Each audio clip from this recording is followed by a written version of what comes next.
Yeah, welcome to the lecture, second lecture on the in the series of approaching astrophysics. So next slide, please. Next slide, please.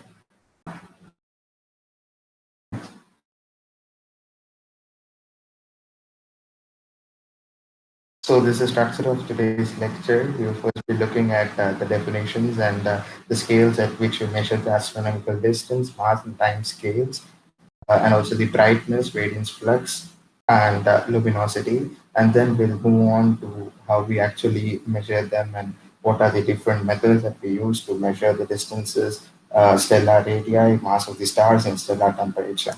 Next slide. Yeah. So astronomical distance, mass, and time scales.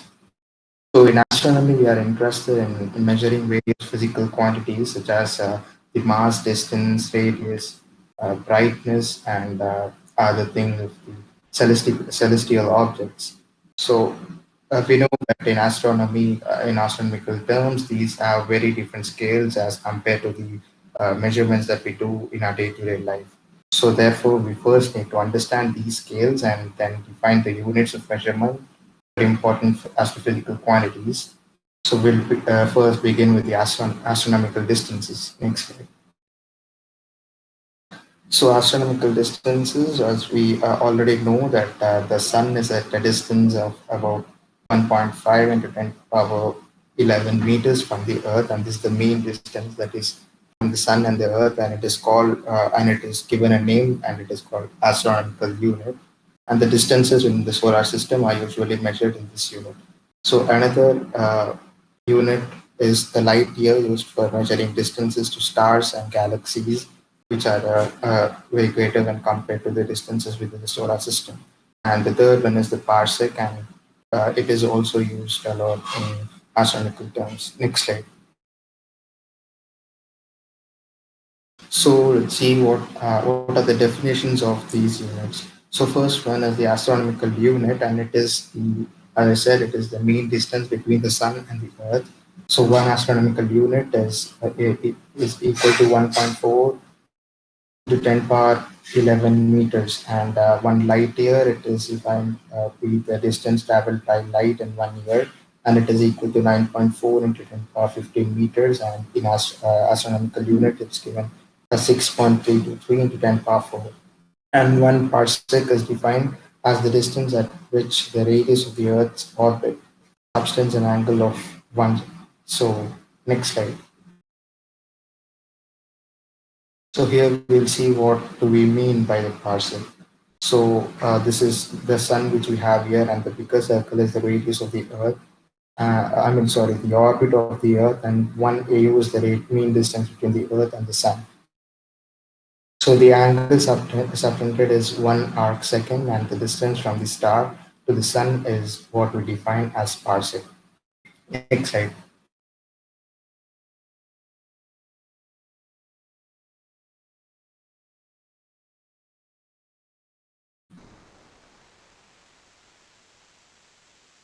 Stellar dimensions are usually measured in units of solar radius, that is the radius of the sun, and it is denoted by the given symbol, that is R, and a small circle to the bottom of it. So, for example, the star Sirius, the star, the brightest star in the sky, has the radius of 2 times the solar radius.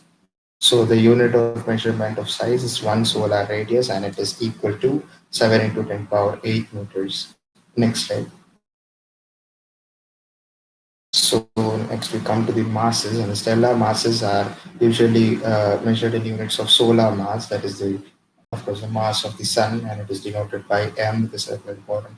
And we know that m, that is the solar mass, is equal to 2 into 10 power 30 kgs. For example, the mass of a galaxy is close to, like, I think, 10 power 11 times the solar mass. A mass of the globular cluster is of the order 10 power 5 to 10 power 6 times the solar mass. So here we have that the unit of measurement of mass is given by solar mass, that is 2 into 10 power 30 kgs. So next slide. Next slide, please. Yeah. So time scales in present days, the sun is, as we know, it is uh, 5 billion years old, and it is estimated that it will live for another 5 billion years. And the age of the galaxy may be around 10 billion years. Okay, various estimate the age of the universe itself give a figure between 12 to 16 billion years. Okay? On the other hand, if the pressure in this is a condition which may not agree with the time scales which you take, and it will take. We should measure these kind of situations in seconds rather than in millions of years. So next slide.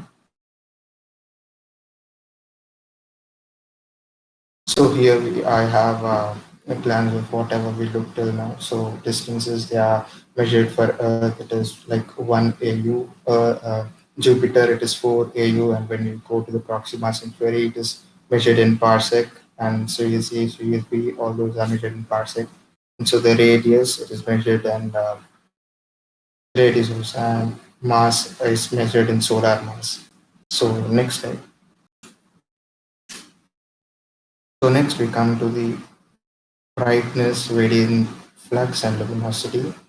So, in common experience, that if we view a street lamp or a regular lamp that we use in our house from a nearby distance, it feels like it has more intensity and it is brighter. But when we go far and far away from that, it feels like the brightness is decreasing. So, it is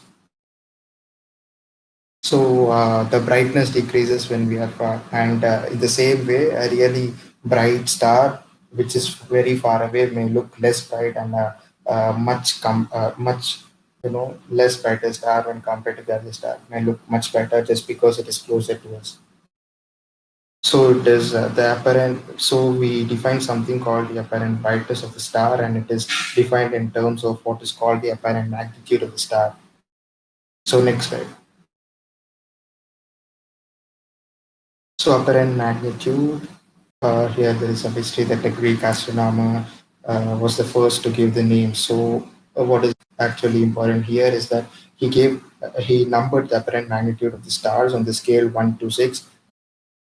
In this scale, 1 to 6, which means that the first magnitude is the brightest and the last, which is the sixth magnitude, is the faintest. So next slide.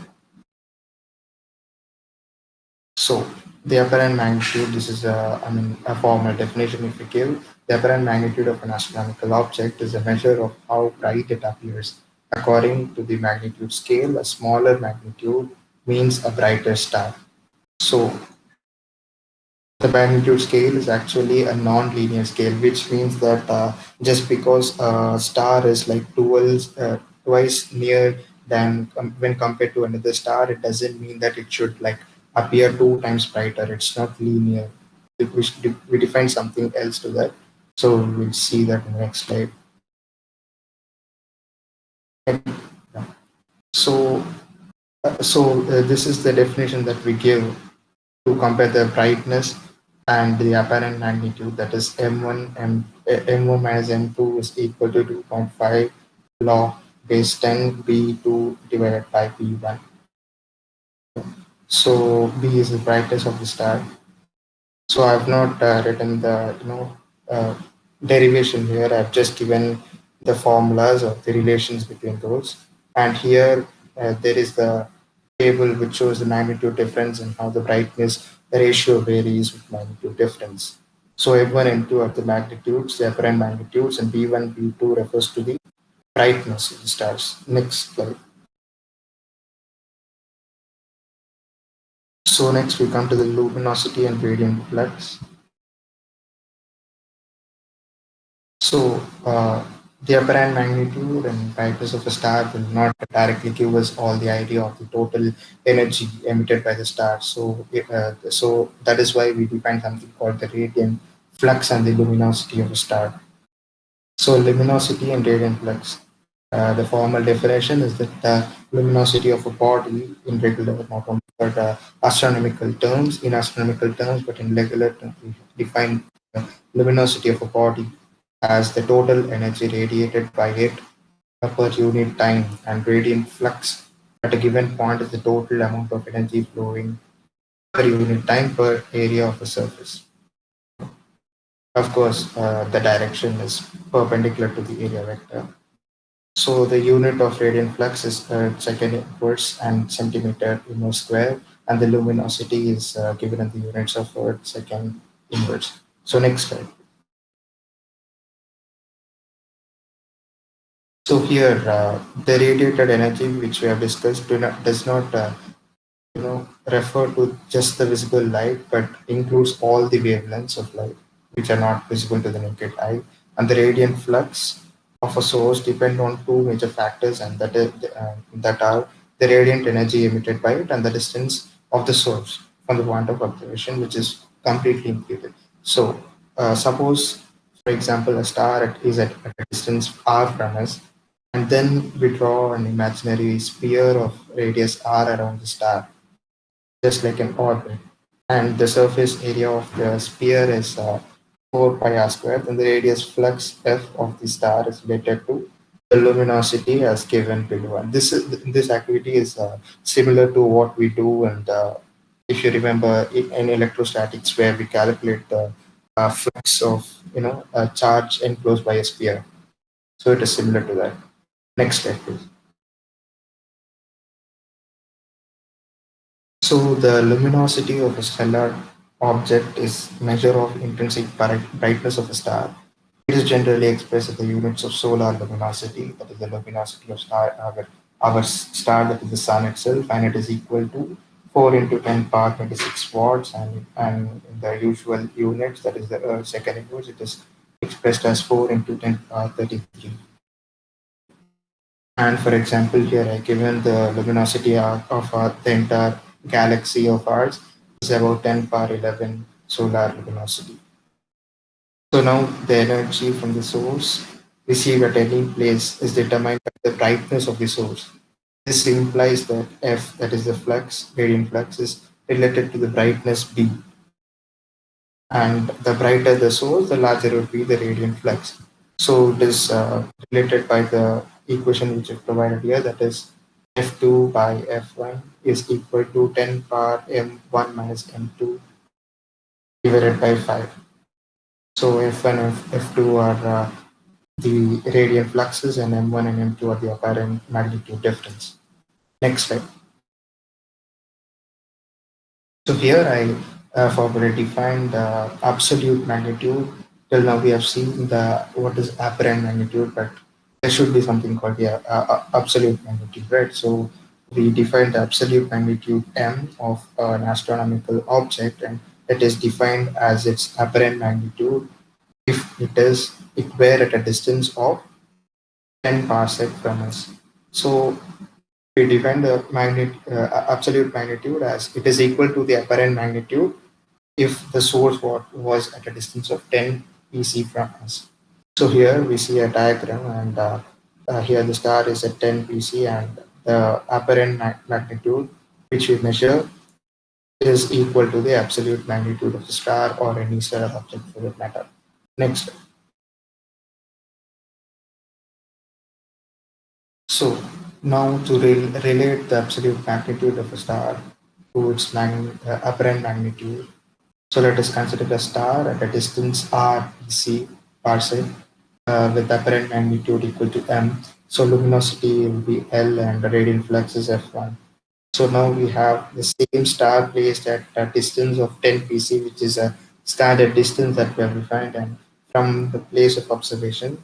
Then its magnitude would be m, capital M, and the corresponding radiant flux would be F2. So as seen earlier, we have F2 divided by F1 is equal to 10 power M minus capital M divided by 5, that is the difference in apparent magnitude divided by 5. So since the luminosity is constant for a star, we can write F2 divided by F1 is equal to R divided by 10 square. So here we have done nothing. I mean, we have just modified the previous equation by introducing a new term that is the absolute magnitude. So from the above two equations, we get the difference between the apparent magnitude and the absolute magnitude. It is a measure of distance, and it is called the distance modulus, and it is given by the equation here, which I've shown. Next slide, please. So the relation between L, the brightness, and the magnitude difference, that is the absolute magnitude difference, is shown here. And that is L1 minus L2 is equal to 2.5 log base 10 L2 divided by the L1, where L is the luminosity and or brightness for that matter. Next slide. So here we come to how actually we measure these astronomical distances. So here there is a small activity that we can see, and that is we all would have observed this. So when we hold our thumb straight and we look at something with one eye closed, then we will the background, I mean the portion of the background that our thumb is covering will be different when we close different eyes. I mean, when we close our right eye, we'll see something else, and when we close our left eye, we see something else. So because so this shift that is there, we will define it, and the angle shift, we define it as theta. So next slide will derive it. So we call this theta, where theta represent the apparent shift in position of the thumb. We define the angle theta by 2 as the parallax angle. Where we take theta by 2 is just it's in definition given. So the distance b between the points of observation, in our case it was the eyes, is called the baseline. And from simple geometry, you can conclude theta by 2 is equal to b divided by d, where d is the distance from eyes to the thumb.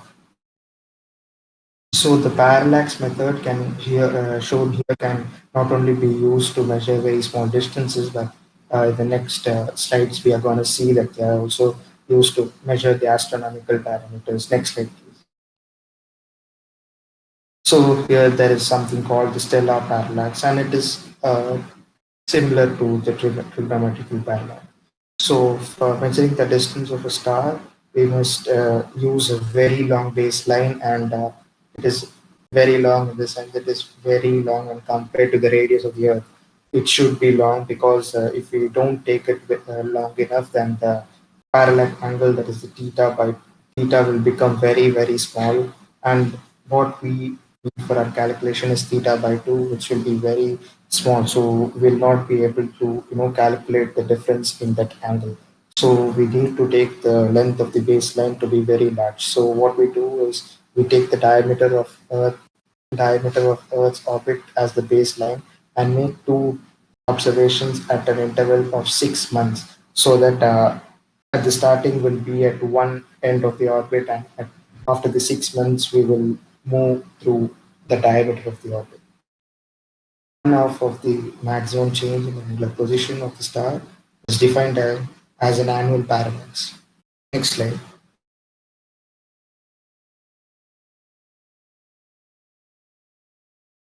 So here the measuring thing is shown, and 1 and 2 are the positions of Earth at a period of 6 months, and DSC is the distance between, I mean, the mean distance between the Sun and the Earth, and or whatever planet from where you're measuring. So R will be the actual distance of the star, or whatever, I mean, the celestial objects that you're measuring.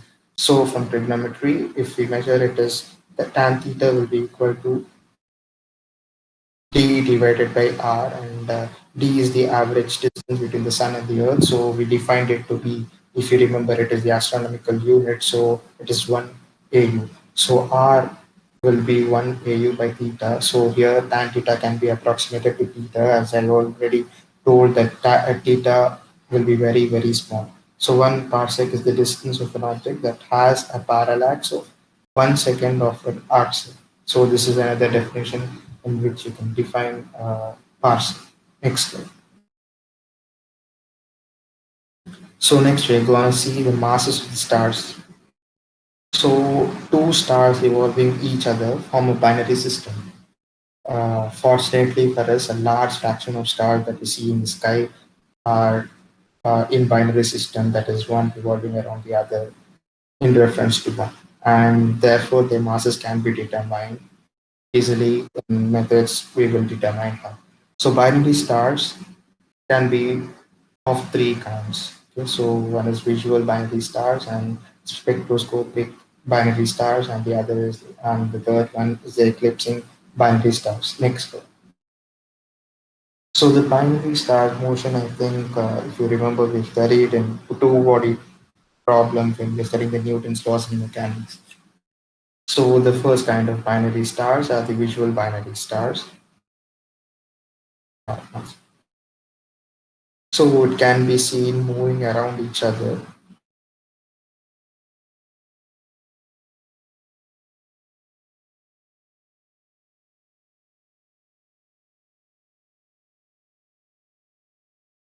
Oh, I'm sorry.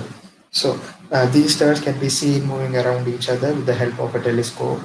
And if both the stars have comparable masses, then both revolve around a common center of mass. But in case the one star has a very large mass compared to the other star, then the center of mass will be constituted in one of the stars, that is the bigger star, and it for us it will look as if the other star is revolving in an orbit of ellipse around the bigger star. So, however, so next slide.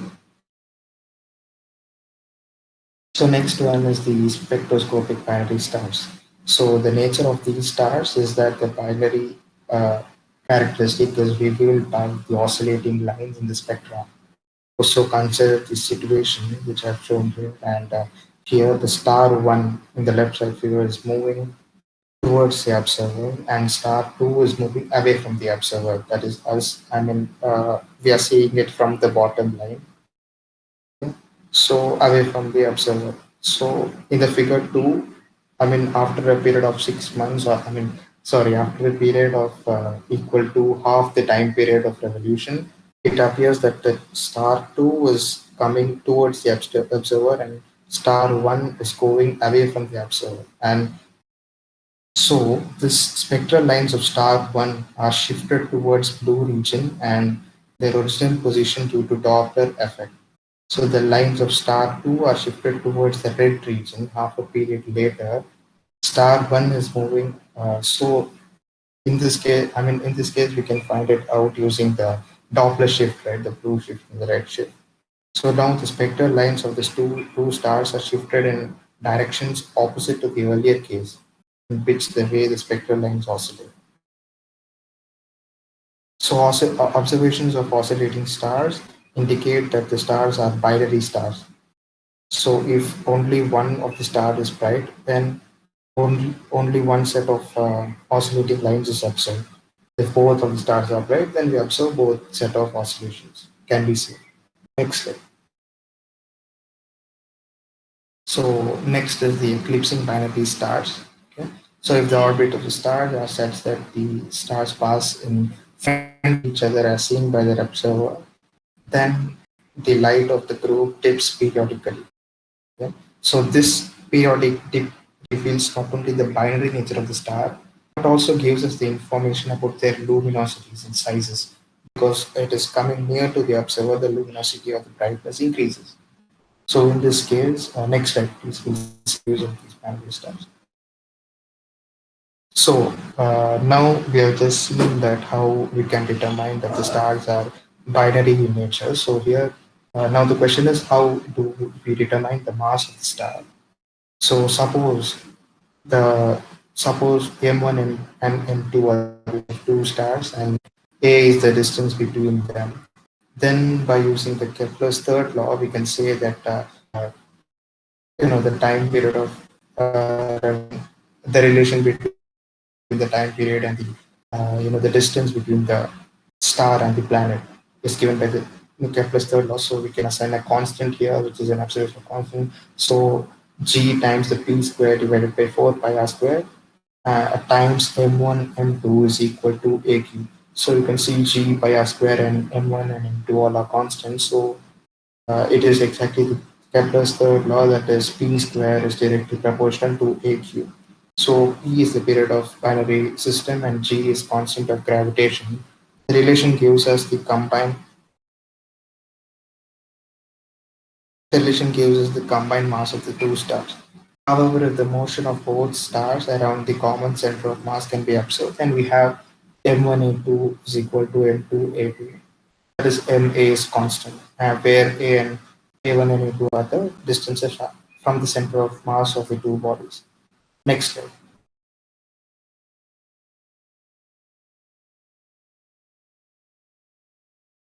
So next is we have the stellar temperature, how we measure the stellar temperature. So the temperature of a star can be determined by looking at its spectrum or color. So the radiant flux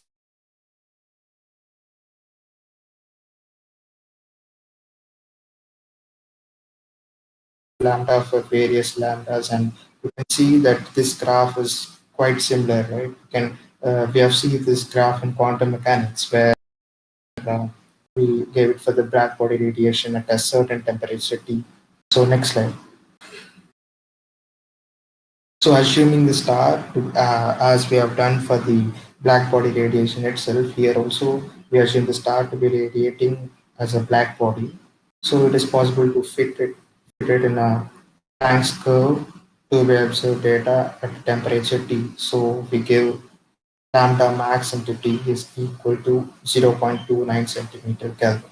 So such temperature is termed as the surface temperature of the star. So the effective temperature of the star corresponds to the one obtained using Stefan Boltzmann law, which also we have seen in the basics of quantum mechanics, and that is given by F is equal to omega T to the power 4. Yeah, so next. So here I have given the stellar parameters and the range as so the mass of the stellar parameters, you can just see there, just data.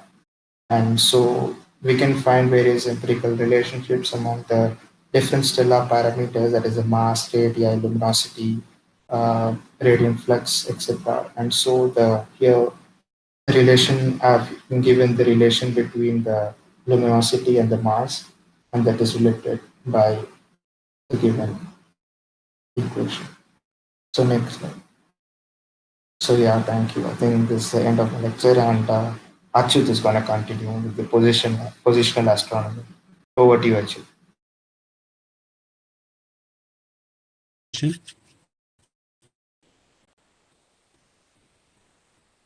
So, hey guys, welcome to the part 2 of this lecture, Basics Concepts of Positional Astronomy. So, as in the previous lecture, we have studied about the various physical parameters and measurements that are relevant in astronomy and astrophysics. And we have also seen like how these parameters are different to the scales as compared. Yeah, yeah, you know. Okay, okay.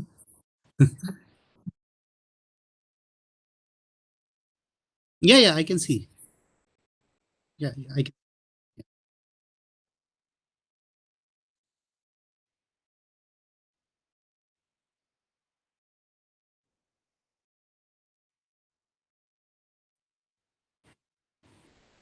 I can start. So, like I was saying, uh, and we saw like how these parameters are different from our day-to-day scales that we use. Also, now moving on, the other thing that is really important in astronomy and astrophysics is like studying the motion and the position and the nature of the planets and various celestial objects. For that thing, it is necessary for us to find out the ways in order to determine the position of stars or celestial objects and study their motion. So that's what gonna my lecture will be on. So like a bit of what can I give you a bit of advice like while I'm going through my lecture, what you can do is like imagine a kind of a sphere in your hand or apple or a ball. and consider it as a earth and all, then try imagining the motion and all. Okay, next slide, Google.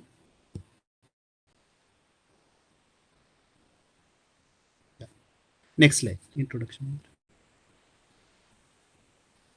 So the basic thing is the celestial sphere. When we, as we look in the clear night sky, we see many stars, and it appears to be like they are on the inner surface of a big sphere. So that sphere is known as celestial sphere. We call that sphere as celestial sphere. But the thing is, stars are at very far distances from us. And also they are at different distances from themselves also. So the only thing that we can relate to them is through direction. Just we can just mark the direction of the stars in the sphere. Okay, so since the distance is not measured, we can take the radius of that sphere as unity. Next slide, Google. Now after this, as we consider like a celestial sphere, now we need to study about the geometry of a sphere, like what it's like.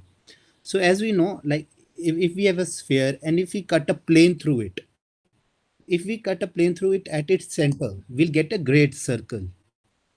And if we cut through near its ends, so like poles we can say, then we'll get a small circle.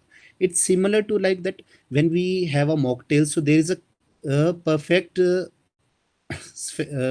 round lemon slice on it, no, lemon or lime slice on that mocktail drink or glass. So that's how we can imagine what a great circle is. Next slide, Google. In this figure, we can study in detail about what a geometry sphere is. Now, if we can see in this figure, FG, FG is a great circle passing through the center O. Center O is the position of an observer. Okay, and EH is a small circle because it's near to the poles. The distance between 2 points on a sphere is measured by the length arc of a great circle passing through them. That we know, like arc is equal to length by radius and all that formula. It is the shortest path on the surface of the sphere between these points. Thus, in this figure, the distance between the point C and D on the great circle FG is the arc length CD, and it is equal to the radius. And as I told earlier, we can take radius as unity because we are not talking in terms of distance. So the length will be angle made by the COD. The next thing is the angle made by two great circles is called an spherical angle. It is equal to the, and it is also equal to the angle between the tangents to the great circles at the point of the intersection. So the angle between planes of two great circles in diagram, as we can see in the diagram, PACQ and PBDQ are two great circles which are intersecting at the poles P and Q. These angles are equal. They are also equal to the angle COD since the arc length CD is common to both great circles. Next slide.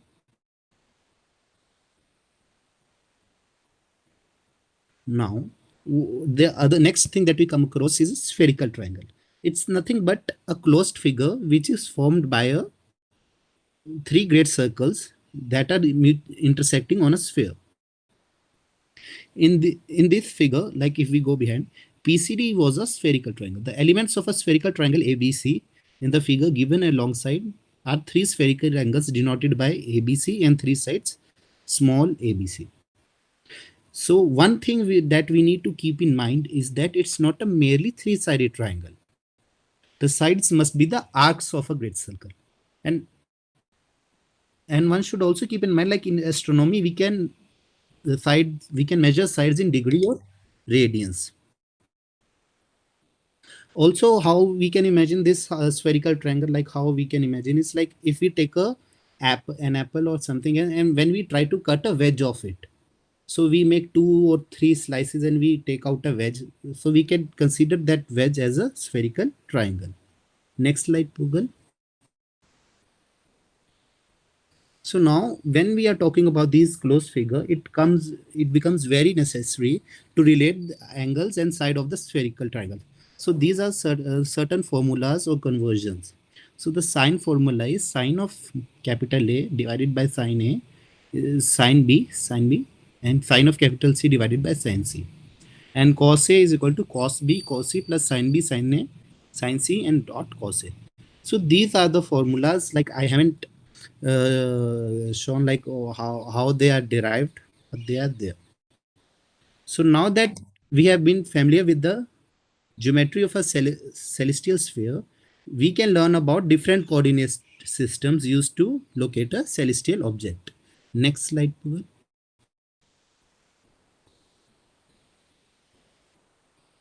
So the method of fixing the position of a star or celestial object on a celestial sphere is same as that we fix it on the surface of the earth. Like how we determine the location of a certain point or a certain place in the earth. That is by geographical coordinates. Next slide.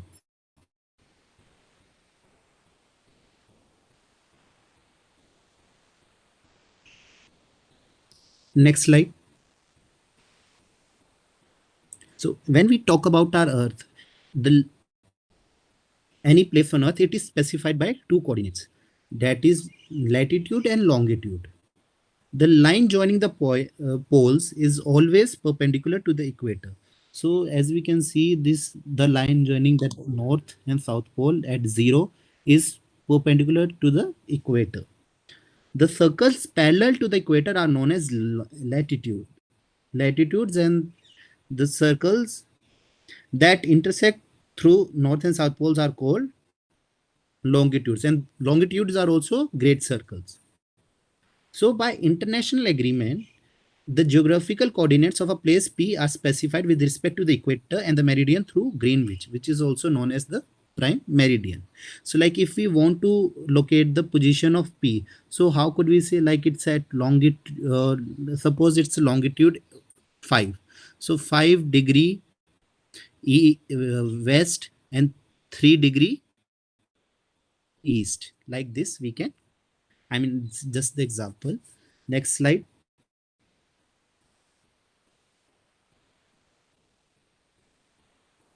So, no, no, Google previous one. Sorry. So now, the longitude and latitude system illustrates the principle of an astronomical coordinate system. For that, so we from that we can conclude what we require to recognize the position of a celestial object. We require a great circle and a certain and a reference point or origin chosen on that great circle. So depending on these two requirements, we can the coordinate systems for astronomy used are horizon system. First is horizon system. Uh, I need to clear that this horizon has nothing to do with that common meaning where common line where sky meets the land.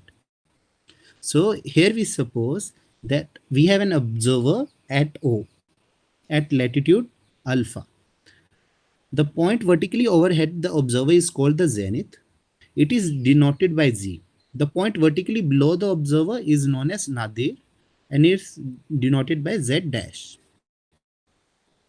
The great circle on the celestial sphere perpendicular to vertical line Z O Z dash is called the celestial horizon or just the horizon. This is the fundamental great circle chosen for reference in horizon system.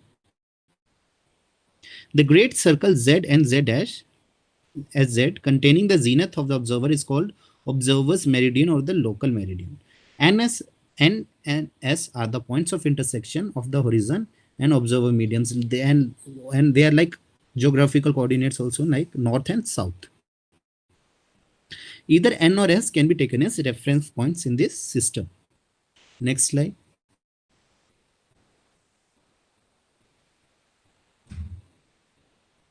So now this is a continued part of it. So now what happens is if we say we have a celestial body, say X, a star. Now we can fix that position of the star and draw a circle Z, X, Z dash through the star. Let it and we will let it is intersecting the horizon at point y, as we can see. The position of x in the horizon system is defined with respect to the horizon and reference point n or s. As I told you earlier, we can take the reference point as either n or s. So we will define its position also based on these 2 points. One coordinate of x is yx, and it's known as the altitude, and we can denote it with small a. Now we need to fix the other coordinate, and for that we choose north as the origin. Then arc length and y is the second coordinate called the azimuth, capital A. The position of x from the arc zx is 90 minus a, and it's known as the zenith distance, and it is denoted by small z. Thus, next slide, Google.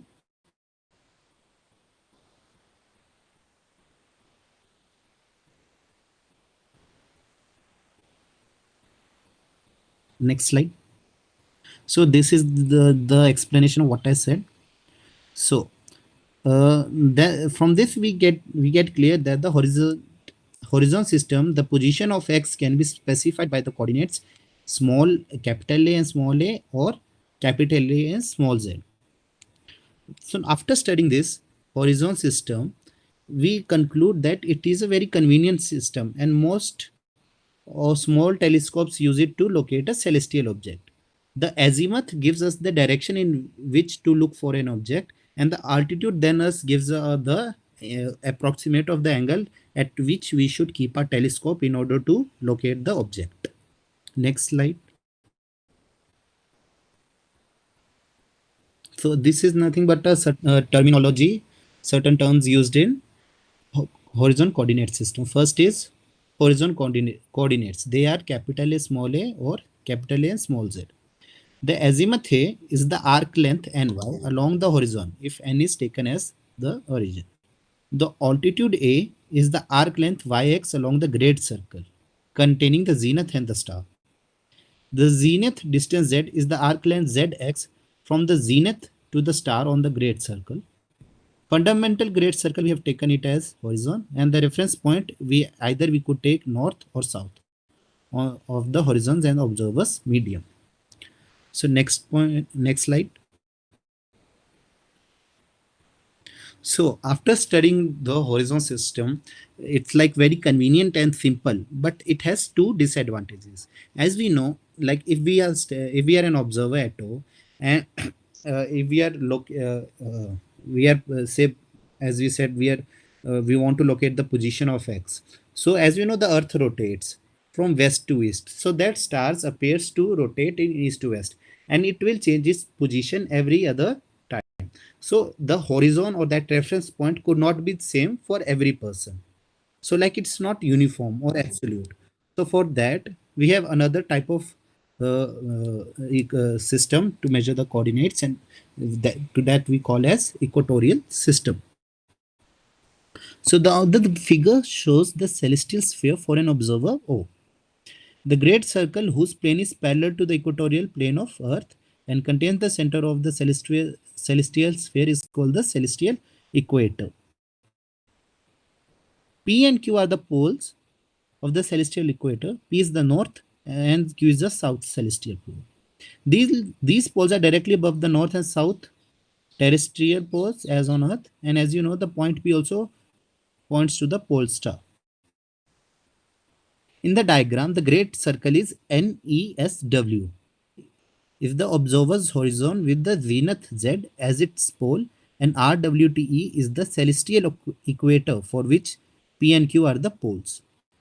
The celestial equator and the observer's horizon intersect in 2 points, E and W, called the east and west points. Any semi-great circle through north and south celestial poles P and Q is called a meridian. But as we have learned, the full great circle, though the observer's zenith, PZRQT, is called observer's medium or the local meridian. Next slide.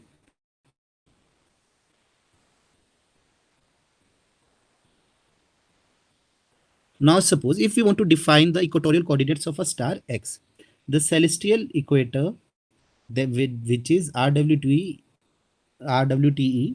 is a fundamental great circle in this system. The reference point we have taken as R, the point of intersection of observer medium, which is ZRQP, and celestial equator above horizon. So the semi-great circle, which is PXQ, is known as the R circle of the star. It is called so because it indicates the time elapsed since the star was on upper transit around the observer medium. So basically, it shows like how much the star has moved as it was earlier noticed. One coordinate of the star X is given by a great circle Rj along the celestial equator. It is called R angle H of the star. It is measured towards west from 0 to 24 as hours because we know the time of rotation of Earth is 24 hours.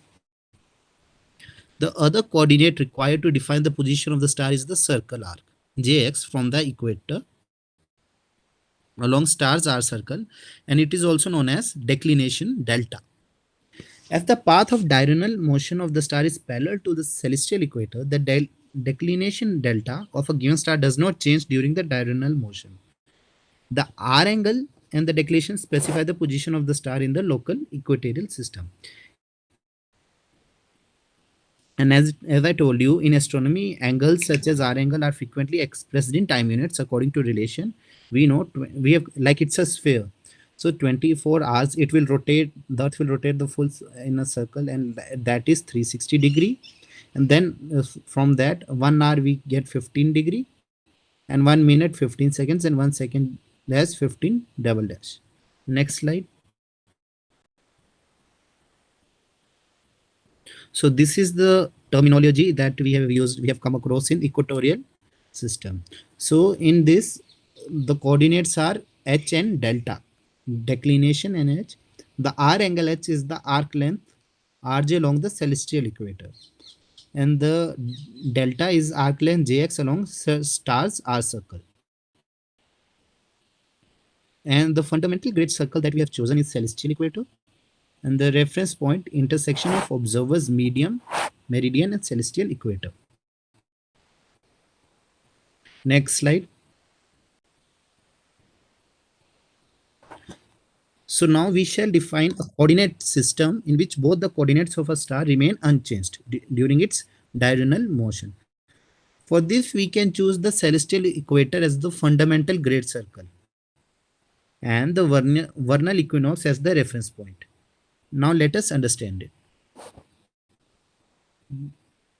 As we know, the Earth moves around the Sun in nearly a circular orbit. The plane of Earth's motion around the Sun intersects the celestial sphere in a great circle called the ecliptic. Next slide, Google. So, as seen from the Earth, the Sun appears to move around the Earth in this plane. Thus, the ecliptic is the annual path of the Sun against the background stars. So RYT in the previous figure is the celestial equator, and MYM is the ecliptic. The ecliptic is inclined to the equator at an angle of 23-degree 27 minutes. Points K and K dash are the poles of the ecliptic. The ecliptic and celestial equator intersect at 2 points called vernal equinox Y and autumnal equinox Om. During the annual apparent motion, the Sun is north of the equator on YMO and the south of the equator delta M dash Y. Thus, the Sun's declination changes from south to north at vernal equinox and from north to south at autumnal equinox. We can define the position of a star X with respect to the celestial equator and the vernal equinox. Let the R, so what we can say, we can let the R circle of X, like that is the star, intersect the celestial equator at J. One coordinate of X is the arc length YJ, which is along the celestial equator measured from the vernal equinox in the east direction. It is also known as the right ascension of the star and is denoted by capital A. The other coordinate is the declination delta arc Jx. As the Earth rotates, the point Y and J on the celestial equator also rotate together. Thus, the separation between Y and J does not change, and the right ascension of the star remains fixed. This system of coordinates A and delta, that is ascension and declination, is called universal equatorial system. The A and delta of stars do not change for many centuries. Next slide.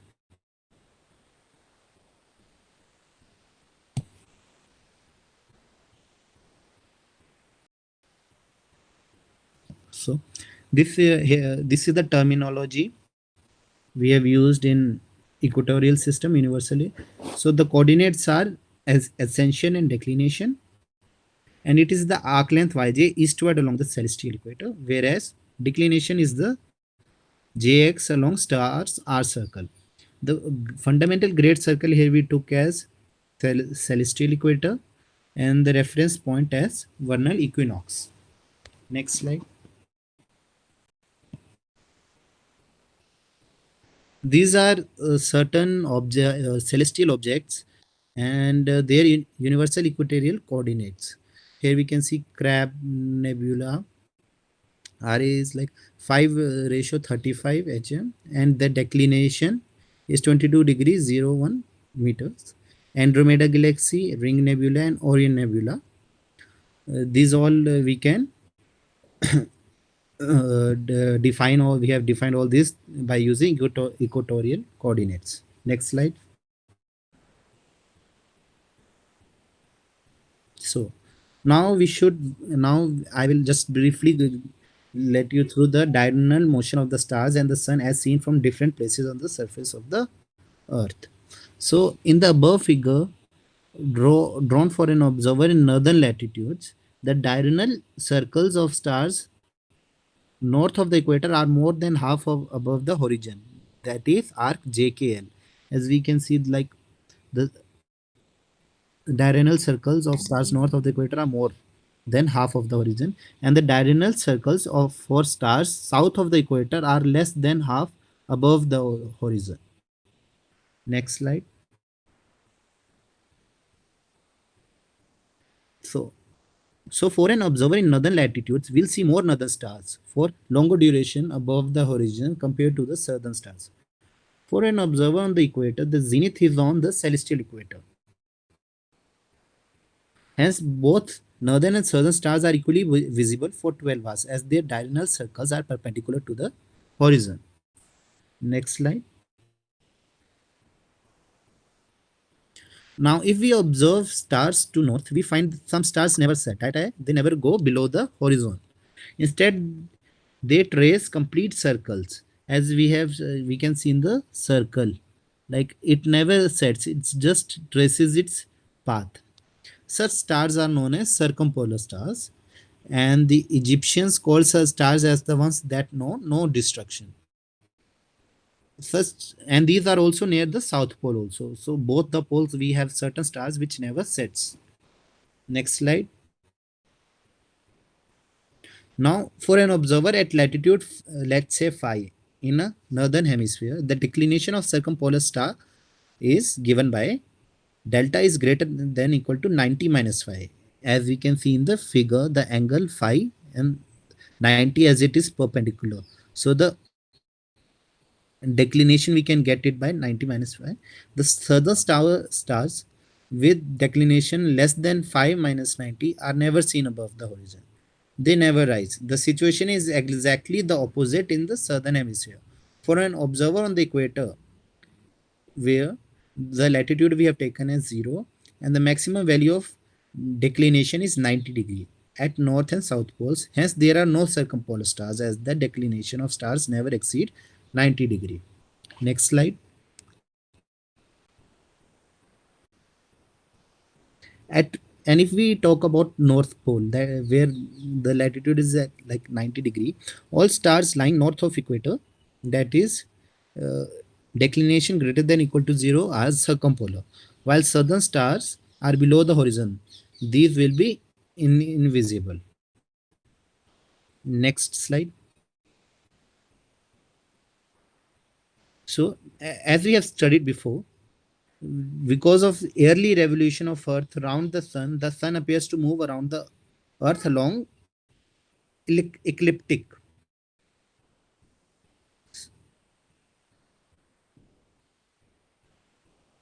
So like it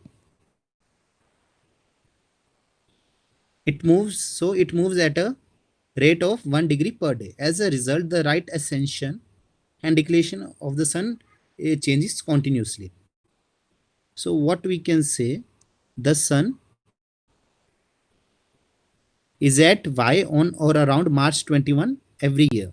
At that time, its coordinates are phi is equal to 0, delta is equal to 0. And if we see position M, which is the summer solstice, June 21, the sun it has the sun is at ascension 6 hours and declination plus 23.5 degree. At home around September 23, alpha that is ascension is 12 hours and declination is 0 degree for the sun. At M dash around December 22, that is winter solstice, the sun is at ascension 18 hours and declination minus 23.5 degree. The point M with declination is equal to declination max, like we have taken the maximum value at point M, that is 23.5 degree. V is the summer solstice, which marks the beginning of Dakshinyan, the southward motion of the sun, as we as in Sanskrit. The opposite point M dash with minimum angle of declination, that is minus 23.5 degree, is the winter solstice, and which is the beginning of Uttarayan, the northward journey of the sun. Note there is an important point that the arc lengths ym and ym dash are equal even if it may not seem so. Next slide. So we know that relevant formulae for conversion of coordinates from local equatorial system to horizontal system. So first is conversion of horizon and declination to like equatorial system to horizon system. Sin z sin a is equal to cos delta sin h. Sin z cos a is equal to sin delta cos phi minus cos delta sin phi cos h. Similarly, the conversion of equatorial to horizon is horizon to equatorial, sorry, cos delta sin h is equal to sin z sin m, and cos delta cos capital H, like that is the horizon or R angle, is cos z cos phi minus sin z sin phi cos a, and sin finally sin delta is cos z sin phi plus sin z cos phi cos a. Next slide. So, so far, like we have discussed how to locate the position of a celestial object in horizon or a local equatorial or a universal equatorial coordinate system. Sorry. So now we also need to specify the time to be able to completely describe the motion of an object. So now we shall talk about the measurement of the time, how we measure it. So as we know, Earth is our natural clock.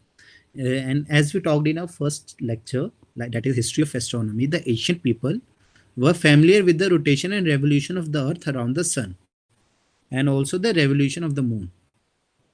It was natural for them to base time measurement on these motions. Their basic unit of time was from one sunrise to the next, since they called it as a day.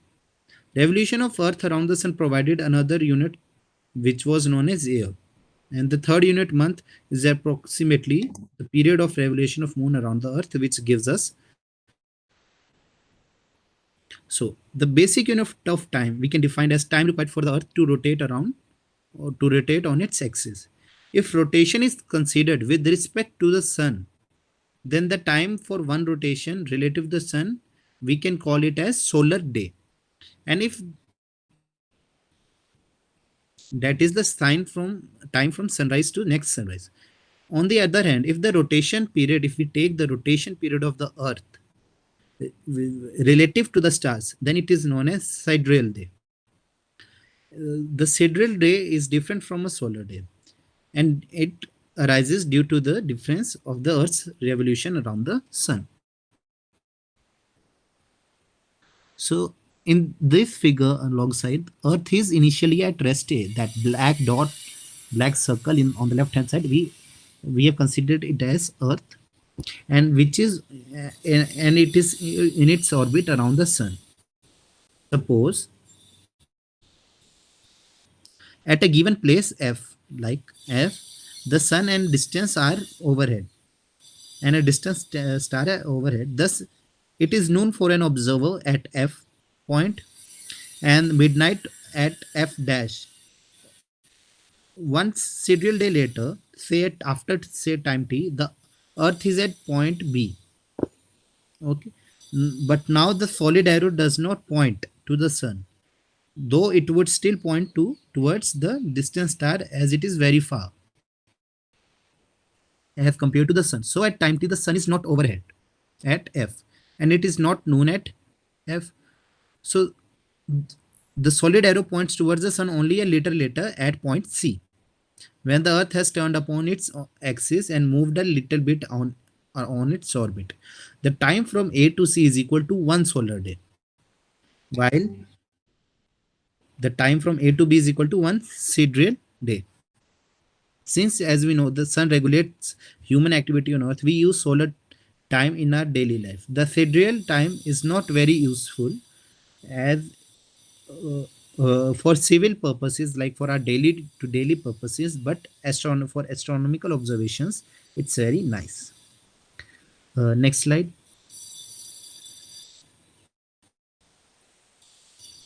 Now we will talk about the sidereal time. So due to the rotation of the Earth, the vernal equinox Y moves along the equator once in 24 hours, like any other star. The R angle of Y for an observer is called a sidereal time for that observer, or the local sidereal time LST. So from this figure, NWSE is a horizon and P and Z are the north celestial and south celestial pole. The R angle HA of vernal equinox is a great circle at arc RY, measured towards the west from the observer's meridian. When Y is at R, at upper transit on the observer's meridian, its R angle is 0 raised to power 4, and constitutionally the local sidereal time is 0 degree at the instant. So we will take a position star X, and the arc RJ towards west is the R angle of X. We can say that arc is a R angle for X, and the arc YJ towards east is the right ascension of X. So from this we have, from the geometry, Ry is equal to Rj plus Yj. Hence this is an important relation in the measurement of time. If X is the sun denoted by the circle, then we have the relation, the sidereal time is equal to R angle plus Ra, arc Ra. Next slide.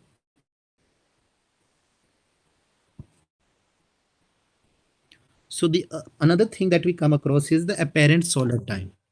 So as we know, the R angle of sun at any instant is the like apparent solar time.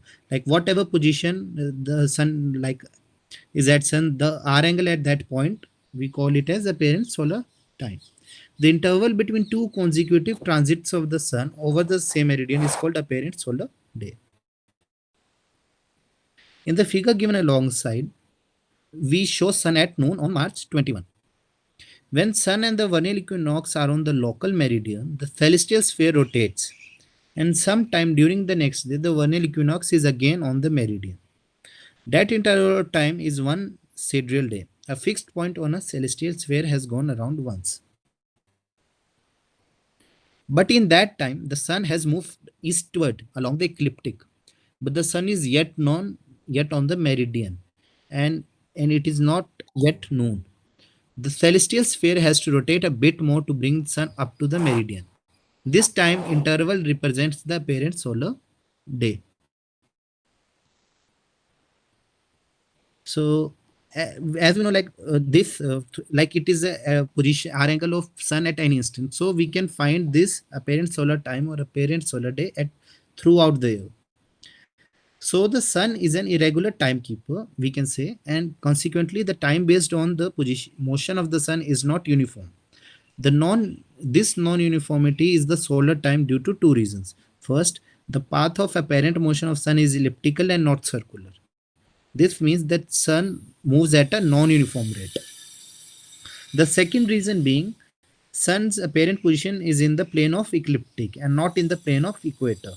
And the measurement of the time, that is the R angle, is made along the equator.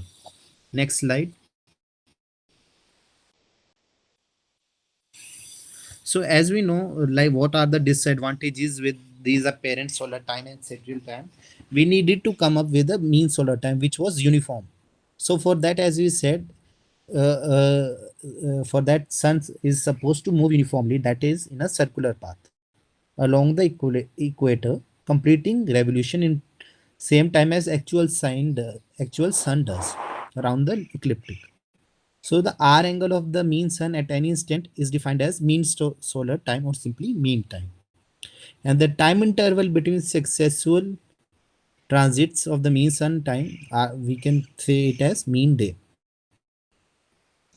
The mean solar day is subdivided into hours, minutes, and seconds. And the civil day begins at mean midnight for reasons of convenience. Our clocks are also designed to display the mean solar time. By international agreement, the time of Greenwich meridian is called GMT or Greenwich Meridian Time. It can be related to mean time at any other place through the longitude of that place.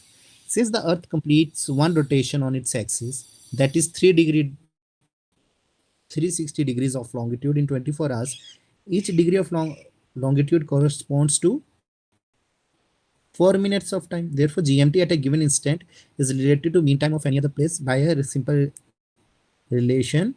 Local mean time is equal to GMT plus or minus lambda, and that in and the which is in the units of time, where lambda is geographical longitude of the place. In the above relation, lambda is positive if the longitude of the place is east of the Greenwich, and we take it as negative if the place is west to the Greenwich. It is obvious that if each town and each city in a country were to use its own local time, the life of citizens would become very difficult, because after every 4 degrees or every 4 minutes, longitudes change. So they would have different time zones. To overcome this problem, a country uses local time of place as its standard time. Like for India, we have IST, Indian Standard Time, which is 82.5 degree east, and which is 5.5 years, 5.5 hours behind GMT. Next slide. So now that we have discussed the various ways to measure the time, so now it becomes positive to find the relation between these mean and apparent solar time. So as we have seen before that, for apparent solar time, sidereal time, LST is equal to R angle plus arc RA. For the sun and the mean sun, we can write RAMS minus RA is equal to HA minus HAMS. The difference in right ascensions of the mean sun and the true sun at a given instant is called the equation of time, where HA is the symbol for R angle of the sun, RA is the right ascension of the sun, HM is the R angle for mean sun, and RMS is the right ascension of the mean sun. Next slide. So therefore, from the above equation, we can conclude that the equation of time is equal to R angle of the sun minus R angle of mean sun. Hence, we conclude that ET at any instant is the difference between the apparent solar time given by R angle HA and the mean solar time given by HAMS. Now, if we look into the graph, we can see that the equation of time varies between minus 14 to plus 16 minutes, and it vanishes 4 times on at point March, like mid March, mid June, mid August, and in December, like it's not there. So next slide. So as we all know, like in astronomy, there is, if there is discussion on time, it is incomplete without talking about calendars. So as we all know, the civil year contains an 365 mean solar days, and the actual period of Earth's revolution, called, which we call as tropical year, contains 365.2422 mean solar days, and a fraction of 0.2422 of a days omitted each year. This resulted in a huge loss, in a loss of number of days for several countries, and civil year would get out of the step with seasons.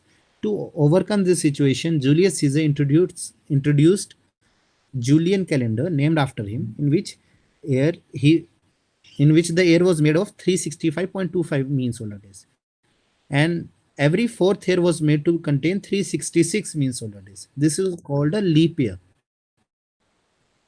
which we have now also. The extra day was added in February.